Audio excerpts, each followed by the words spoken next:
Well, hello guys, and welcome back to another Steven Universe review. In this episode, we'll be taking a look at Season 1, Episode 52, Jailbreak, the Season 1 finale. Now, if everything goes according to plan, this should be up the same day as I did the first rerun review 2 years ago. It took me 2 years to get through all of Season 1, but hey, I did it! It's finally done! And now we move on to Season 2, which is another 25 episodes. Whatever, I mean, they're good episodes, don't get me wrong. But Jailbreak. I didn't see this right when it first came out. I didn't see this until some ways into Season 2 was going on. I remember people flipping their shit over it. And yeah, rightfully so. This is a really good episode. It does have some problems. Some of them are retroactive. But let's just get into it. It starts off where we see, right, Garnet was poofed at the end of the last episode, and we see her poofed. And this time there's actual color, so we can see it's two different colored gems. Now, leading into this, I'll say, I did not see what's coming. I wasn't big into the theorizing that much, and mainly because I wasn't looking for it. I always wondered why Garnet was two gems, but I never thought more about it than that. But we see she's in this spaceship, which it's not it's an okay spaceship design. We see those, I've been calling them like tentacles. I guess another good word would be veins, just going throughout the ship. Yeah, sure. And there's this force field. Steven's able to touch it, and even though it messes with his hand, he's able to pass through it. So he passes through it, and he starts running, right, to find his friends, but he runs into a red gem, Ruby. And whereas everyone in Ruby's like, how did you get out? And Ruby's unable to touch the force field, but Steven lets her out. And then so they see that the hand ship is still orbiting around Earth. They go looking for Sapphire, because there's the song in the background, and what is it? Ruby's looking for Sapphire. They run into Lapis, and Steven tells Lapis, oh, he can get her out. But Lapis says, no, we've already faced enough punishment. We've already done enough wrong. If you do this, it'll be even worse for us. We might as well just play along, right? Accept the diamond's punishment, and things will be better for us than if we try to resist. That's her mentality, right? Shit happened to her after Homeworld. And Stephen Lee is telling her he'll come back for her. We see Jasper, right, hitting a cell and telling Peridot, we're not here for... Peridot, I think she says she's here for the cluster. I think this is the setup to that. But Jasper's like, no, Rose Quartz takes priority. And they're going to head back to Homeworld, and Steven runs into Sapphire. Now, Sapphire, she seems to have some sort of speed power. Is that what we... Right, that's what we see here. And yeah, it's another good design. And she meets up with Ruby, and yeah, they're in love. And they fuse to form Garnet. That is awesome. That's so cool. I mean, I hate to talk like this, but progressive, right? This is really progressive. This is not something you'd see. I think parts of this episode are banned in certain countries or something like that. It's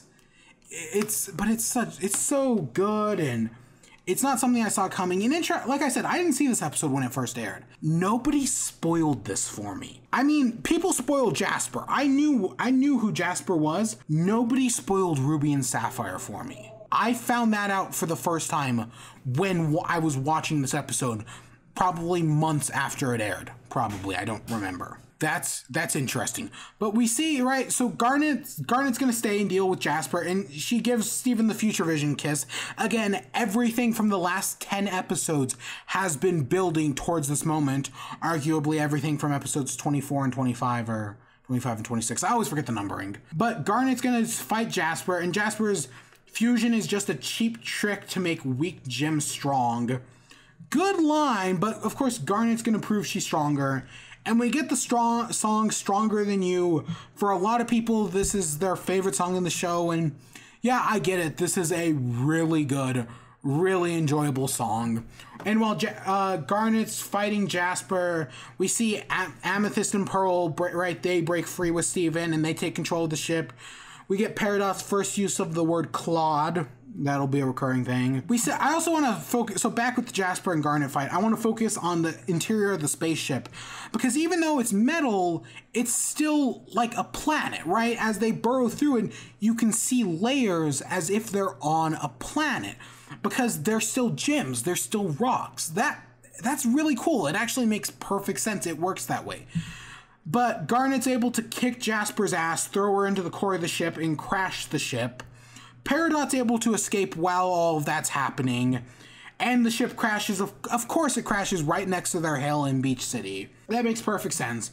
But of course, Steven's able to save them. He isn't able to save Lapis. Lapis, there's no time. And of course, Steven's like, oh my gosh, Garnet's a fusion. We're gonna save it for your birthday.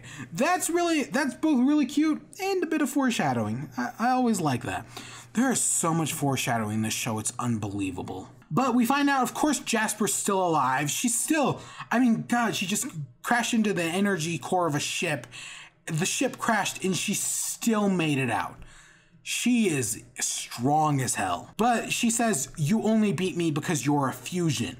If I could fuse, I could beat you. That's when Lapis shows up. And Jasper says, Lapis fused with me. They held you on this planet. Now it's time you can get revenge. Just say yes.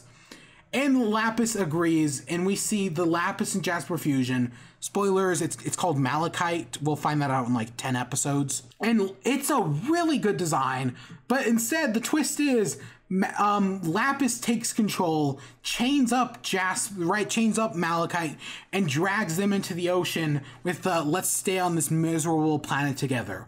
When I first saw this was so cool. Oh my God, this is amazing. If you're seeing this for the first time, oh shit. Like, all of that just happened. It's amazing. In hindsight, though, now that as of recording this, season 5 just wrapped up yesterday. So, in hindsight, 4 seasons later, I hate this. I hate this so much. This was such a terrible idea. It's clear they only did it to get Jasper and Lapis out of the picture so that they could focus on Peridot for a while. Nope. Yeah, sure, I see why they did it. It doesn't mean I hate it any less. At the time, that wasn't a problem, but I do still think, in hindsight, no. Yes, this is much like Rosa Scabbard. This is an episode that is retroactively hurt. Well, Rosa Scabbard was retroactively better, but that's besides the point. Ah, God, I hate it so much.